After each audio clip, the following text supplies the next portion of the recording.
Boa tarde, pessoal, tudo bem? Hoje a gente vai dar continuidade aos nossos estudos. Hoje o tema que a gente vai trabalhar é o título 3 da Constituição da Organização do Estado. O que a gente vai estudar é o capítulo 7 da Administração Pública.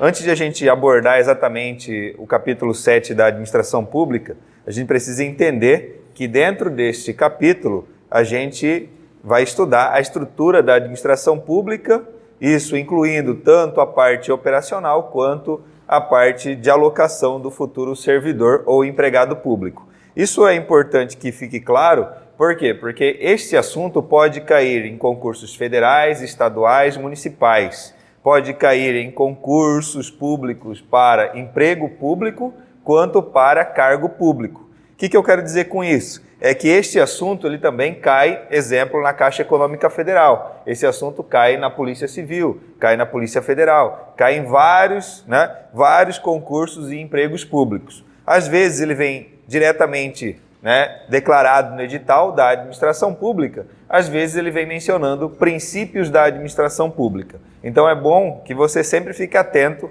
como é expresso esse assunto no seu edital, tá bom? Mas o importante é que você tenha em mente que o capítulo aqui da administração pública, ele inclui aí do artigo 37 ao artigo 43. Hoje a gente vai trabalhar com a parte inicial do artigo 37. A parte inicial do artigo 37 começa pelo caput. Então vamos lá, principalmente para quem nunca tocou nesse assunto. Quando eu falo artigo 37 caput, eu estou me referindo aqui à cabeça do artigo.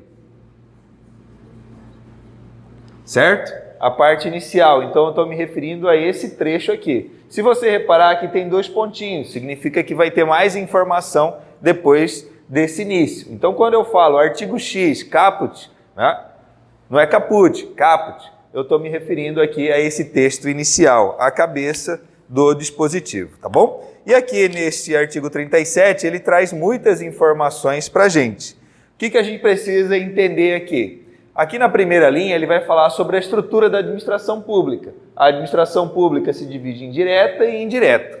Hoje a gente vai trabalhar de maneira detalhada aqui sobre os dispositivos do artigo 37 relacionados à administração pública direta e indireta. Depois ele menciona que a administração pública direta e indireta existe em todos os entes federados. Quais são os entes federados? Vou colocar aqui no quadro para vocês.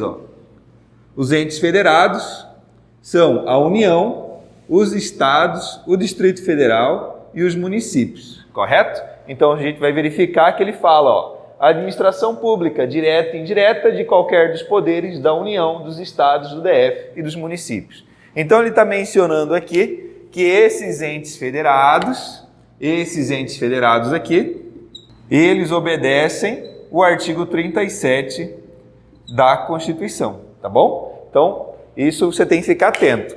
Então, ele está falando que a administração pública direta e indireta existe em todos os entes federados.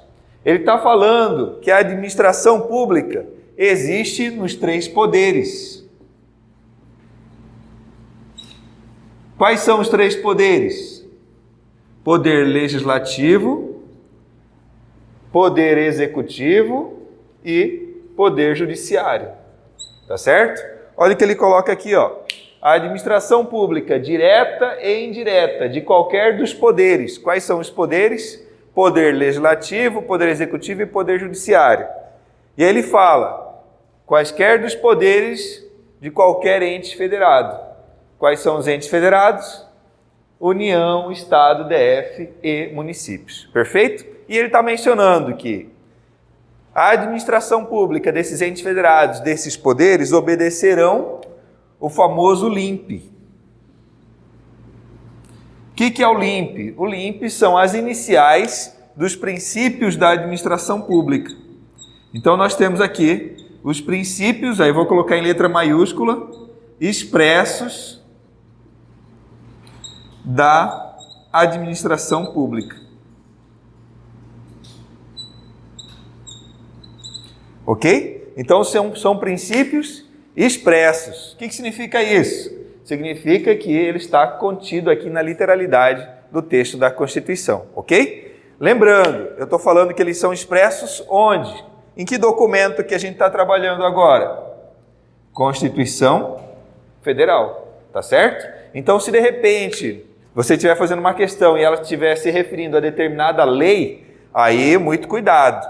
O LIMP está expresso na Constituição Federal. De repente, na determinada lei que você está estudando, são outros princípios que estão expressos, tá bom? Então, na Constituição Federal, a gente vai encontrar o LIMP. O que é o LIMP? É o princípio da legalidade, ó, são as iniciais, ó, princípio da legalidade, princípio da impessoalidade, moralidade, publicidade e eficiência, ok? Então vamos lá resumir aqui, ó. Os entes federados de quaisquer dos poderes obedecem o quê? O LIMP. Quem são o LIMP? Os princípios expressos na Constituição Federal referente à administração pública. A administração pública só obedece o LIMP? Não, obedece muitos outros princípios, só que eles não são expressos na Constituição Federal, eles são expressos em outras leis ou são implícitos, tá bom? Que a gente vai tocar novamente. Beleza, então a gente apresentou a contextualização deste artigo 37. Agora a gente vai avançar um pouquinho mais sobre esse tema aqui, ó, administração pública direta e indireta. E aí, no transcurso da nossa aula, eu vou explicando aos poucos esses princípios da LIMP, tá bom? Para não ficar uma coisa maçante e descontextualizada. Então a gente vai contextualizar essa administração pública direta e indireta e aos poucos a gente vai falando a respeito do LIMP. Beleza, então aqui eu trouxe para você, ó, estrutura organizacional. Estrutura organizacional da administração pública federal. Por que da administração pública federal? Porque nós estamos estudando a Constituição Federal. Ah, professor, eu vou fazer um concurso estadual. Então aqui é só substituir a administração pública e estadual. Ah, professor, eu vou fazer o concurso municipal. Então aqui você vai colocar administração pública municipal, tá bom? Então só para compartilhar a informação com você, aqui a gente visualizou, ó, princípios expressos na Constituição Federal. Se você for fazer um concurso estadual, não vai ser Constituição Federal, vai ser Constituição o quê? Estadual, tá bom? Ah, professor, eu vou fazer o concurso municipal. Vão ser princípios expressos em que documento? Na lei orgânica, tá bom? Então, no âmbito municipal, é lei orgânica. No âmbito estadual, Constituição Estadual. No âmbito federal, Constituição Federal. Então, quando você vai fazer o seu concurso municipal, você vai pegar a lei orgânica lá e vai procurar o artigo relacionado à administração pública. Aí vai falar assim, administração pública municipal. E ele vai mencionar a administração pública municipal se divide em administração direta e administração indireta. Então, não tem diferença nenhuma entre a lei orgânica, a Constituição Estadual e a Constituição Federal. Beleza? Então, eu vou voltar um pouquinho aqui para vocês visualizarem. O que a gente está falando mesmo? Ó? Administração pública direta e indireta. E aqui do ponto de vista visual, você consegue visualizar a administração pública direta e a administração pública indireta. Aqui na administração pública direta, no âmbito federal, nós temos os ministérios. Então você vai fazer concurso para determinada área. Você vai estar localizado dentro de um ministério. Então, exemplo, nós temos aí o concurso nacional unificado. O concurso nacional unificado, ele foi elaborado por que ministério? Ministério da Gestão e Inovação. Então vai ser um ministério. Ah, quem está elaborando esse concurso? O Ministério da Gestão e Inovação. Um braço da administração direta. Mas ele está fazendo sozinho? Não, ele está fazendo com outro ministério. Exemplo, Ministério da Agricultura. Então nós temos aqui o Ministério da Gestão e Inovação e o Ministério da Agricultura aqui. Então eles juntos estão desenvolvendo um trabalho para lotar determinado servidor lá no Ministério da Agricultura, tá certo? Então, quando eu falo de administração direta, eu tenho que utilizar a nomenclatura ministério, no âmbito federal. E no âmbito estadual e no âmbito municipal, eu utilizo a nomenclatura secretaria. Então, se você visualizar na sua questão falando de secretaria, ele tem que estar se referindo ao âmbito estadual ou municipal. No âmbito federal, ele tem que se referir à nomenclatura ministério, perfeito? Isso é administração direta. Aí, quando a gente vai para a administração indireta, a gente visualiza aqui 4 tipos de entidades, tá certo? Então, que a gente tem que reparar aqui? A gente tem que começar a prestar atenção em informações que vão fazer a diferença no dia da prova. Então, exemplo, quando eu falo de administração direta, eu vou falar da figura de órgãos. Ok? Então, quando eu falo de administração direta, eu falo de órgãos. Já quando eu falo da administração indireta, eu vou falar de entidades. Professor, qual que é a diferença de um para o outro? A diferença de um para o outro é que, de uma maneira bem simples, a gente está começando os estudos aqui de uma maneira bem simples, é que aqui ele tem personalidade jurídica. Personalidade jurídica. O que significa personalidade jurídica? De uma maneira bem simples, para você associar, você associa com CNPJ, tá bom? É só para fins de diferenciação. Opa, ele possui CNPJ. E órgão, a princípio, não possui CNPJ. Não CNPJ, tá bom?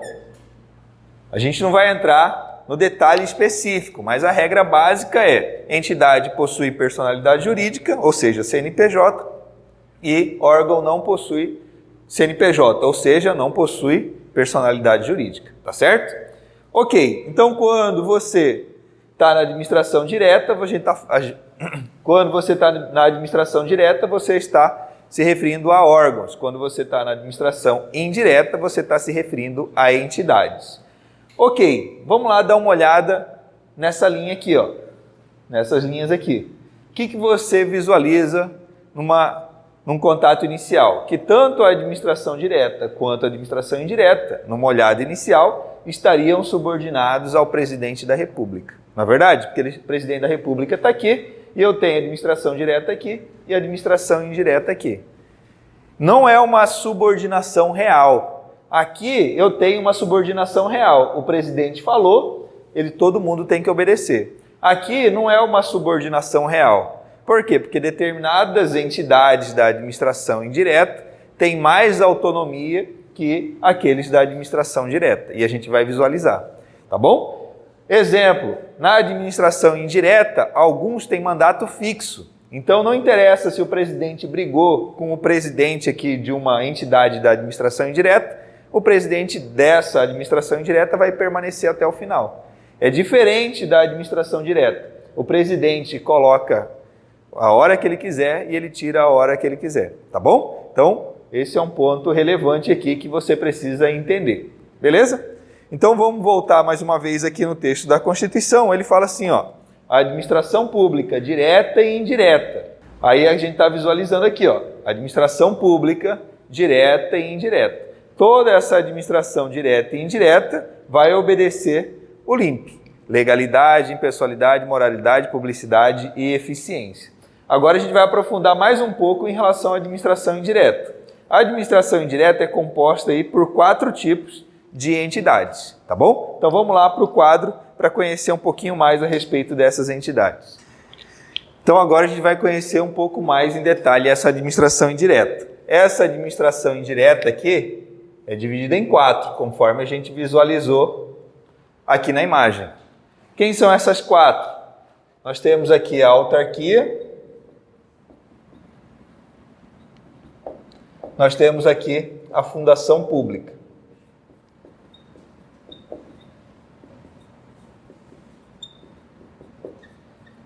Depois nós temos as empresas públicas e por último nós temos aí as sociedades de economia mista.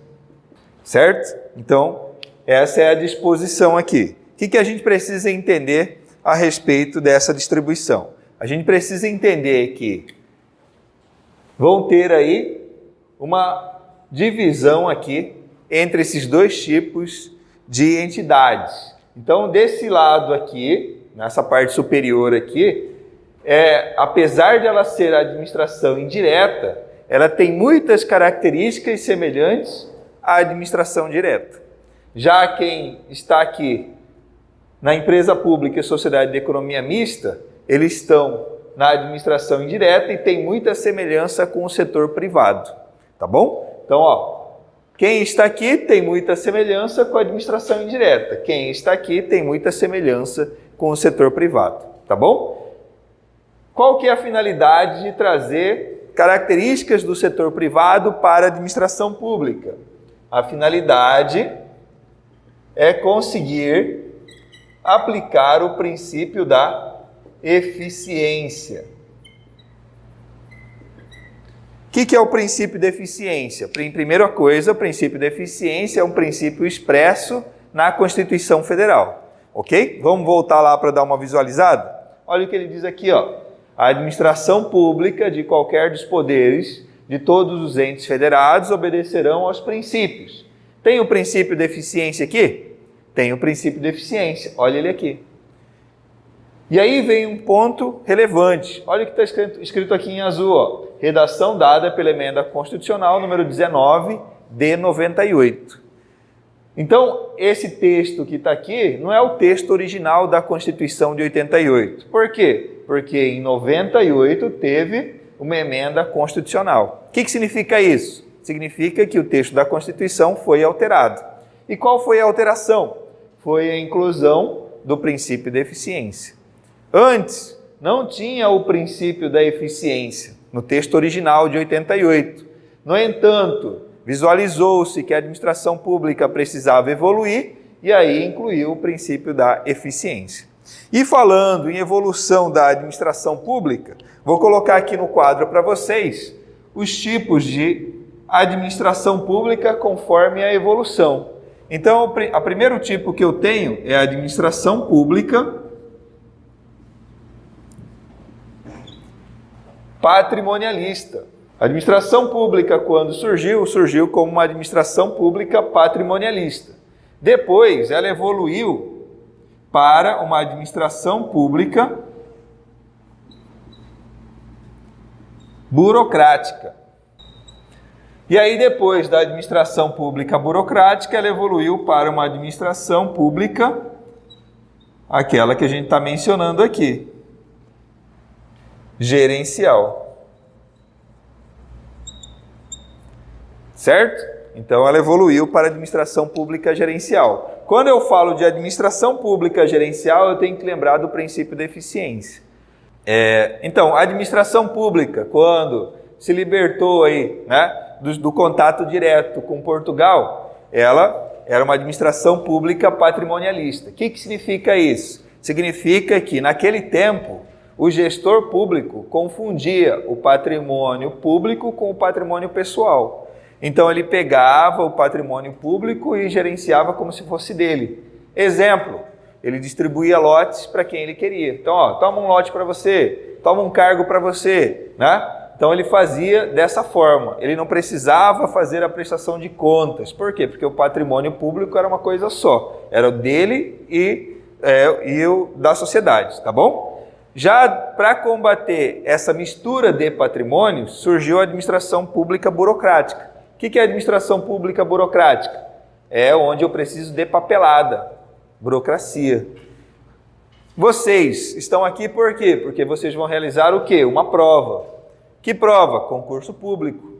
Concurso público não tem um edital? Tem um edital. Não é uma burocracia? Você não tem que ler as regras lá e fazer a prova todo mundo no mesmo momento? Então, é administração pública burocrática. Qual que é a finalidade de todos realizarem a prova no mesmo instante? É que aquele que estiver mais qualificado consiga a vaga. O que eu estou fazendo com essa seleção? Eu estou falando, opa, eu, administrador público, não quero aquela pessoa que eu conheço, eu quero aquele que é mais competente, tá bom? Então, na administração pública patrimonialista, eu colocava aquele que eu queria. Aqui, na administração pública burocrática, vai entrar aquele mais qualificado, tá bom? Por isso que é burocracia. No entanto, qual que é o problema da burocracia? Ela deixa a máquina muito pesada. Exemplo, a administração pública consegue comprar uma garrafa de água com uma facilidade? Não, ela vai ter que abrir um procedimento, fazer a cotação de preço, para depois ir comprar uma garrafa de água. Para combater essa morosidade de procedimentos, surgiu a administração pública gerencial. A administração pública gerencial tenta fazer, né, com que a administração burocrática evolua, retira procedimentos desnecessários para atingir o quê? A eficiência.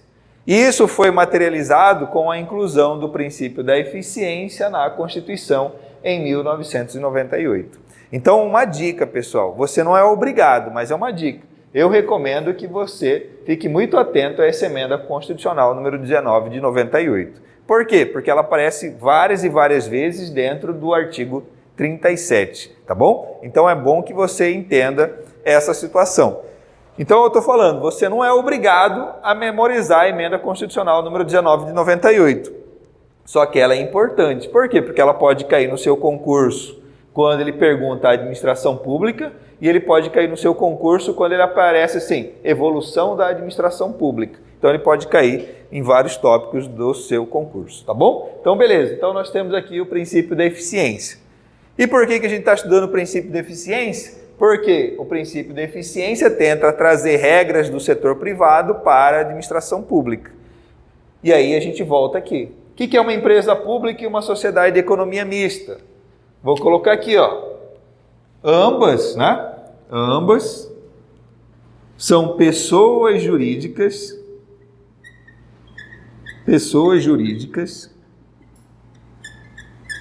de direito privado. Então, preste atenção aí, ó. Nós estamos estudando o quê? A administração pública. Dentro da administração pública eu tenho pessoas jurídicas de direito privado. Elas surgem com base em quê? No princípio da eficiência.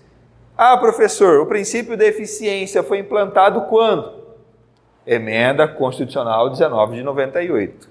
Então, prestaram atenção? Ó, Emenda Constitucional 19 de 98. Ah, professor, então eu posso falar que a administração pública gerencial foi implementada na Emenda Constitucional 19 de 98? Você não pode falar isso. Por quê? Porque a administração pública gerencial começou a partir de 1964. A partir de 1964, a administração pública gerencial começou a dar os primeiros passos. No entanto, só foi materializado na Constituição em que ano? 1998. Através de qual documento? Emenda Constitucional número 19. Entenderam? Por isso que você precisa entender essa evolução. Então, a administração pública gerencial surgiu em 64, foi onde surgiu a empresa pública e a sociedade de economia mista. No entanto, na Constituição, somente em 98, tá bom? Então vamos lá, o que eu falei para vocês? Ó? Essas aqui têm características do setor privado e essas aqui têm características do setor público, perfeito? Então, a autarquia vai ser o quê? Uma pessoa jurídica de direito público ou uma pessoa jurídica de direito privado? Vai ser uma pessoa jurídica de direito público. Por quê? Porque desse lado aqui é a pessoa jurídica de direito privado, tá bom? E a fundação pública? A fundação pública, a gente tem um detalhe aqui a ser observado. Vou colocar aqui uma ramificação, onde eu tenho aqui fundação pública, que é pessoa jurídica de direito público, né? Vou colocar aqui, ó, público, e eu tenho pessoa jurídica de direito privado. Então você tem que ficar atento. Ó, a regra é fundação pública vai ser lá para cima. No entanto, quando você vai aprofundando os estudos, você descobre que fundação pública pode ser pessoa jurídica de direito público e fundação pública pode ser pessoa jurídica de direito privado. E qual que é o problema para o dia da prova? É que você tem, ó, fundação pública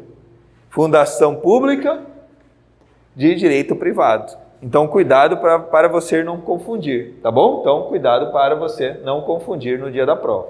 Então, vamos lá para consolidar. Empresa pública e sociedade de economia mista, sempre pessoa jurídica de direito privado. Autarquia, sempre pessoa jurídica de direito público. Fundação pública pode ser pessoa jurídica de direito público e pode ser pessoa jurídica de direito privado. Então, ou seja, ela está um pedaço para cá, um pedaço para lá. O que a gente consegue fazer com isso? A gente consegue fazer essa seguinte classificação aqui, ó. Você viu que a autarquia pegou um pedaço da fundação pública? O que eu quero dizer com isso? Que quando essa fundação pública for equiparada à autarquia, ela vai ser conhecida como autarquia fundacional.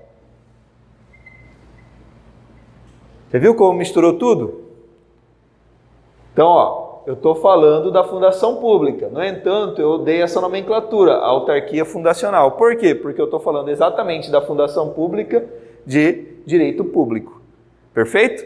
Se eu falo fundação pública, pessoa jurídica de direito privado, então ela vai ter as mesmas características da empresa pública e da sociedade de economia mista. Perfeito?